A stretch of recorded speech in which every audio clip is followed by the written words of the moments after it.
I'm going to quickly move on to the next one, which is setting boundaries. I'm sure we may have heard of this term, but do not understand the ramification of it or what it entails or how it can make our marriages better. Boundaries simply means making it clear from the onset what you can take, what are your values, and what you will not tolerate, what can help you to show up better, and the things that you will not be able to compromise on, your deal breakers.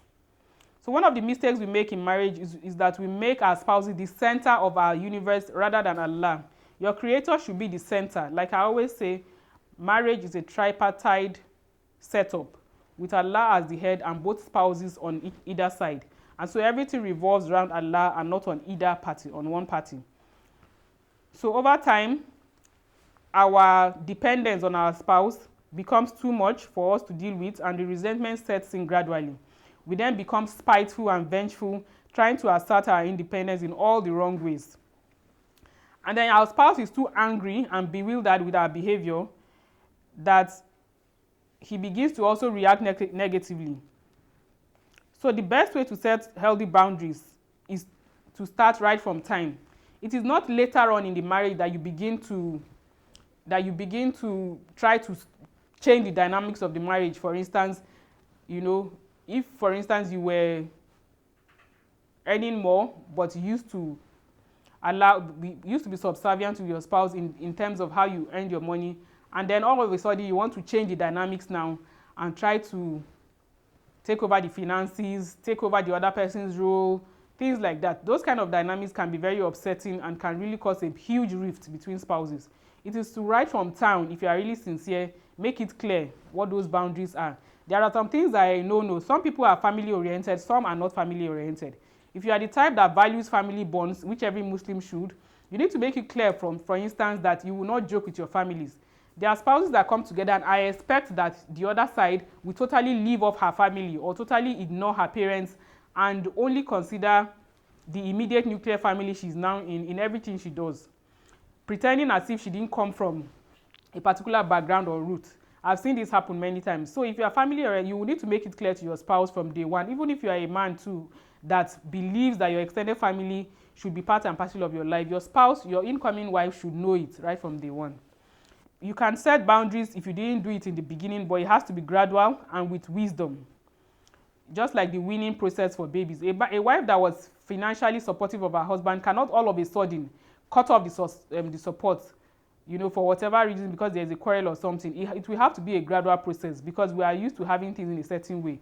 So if you now want to exercise boundaries on your finance and you want to be totally in charge of your expenditure without involving your other party, you will need to make it clear to them. You need to explain your reasons, and then it has to be a gradual process.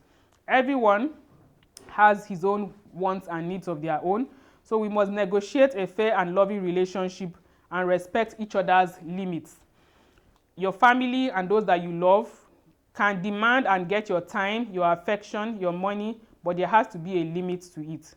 Learn to say no if you cannot give any more, and this is not just to your spouses, but also to other people that you relate with. The key here is that the other party is not responsible for our limits, you are.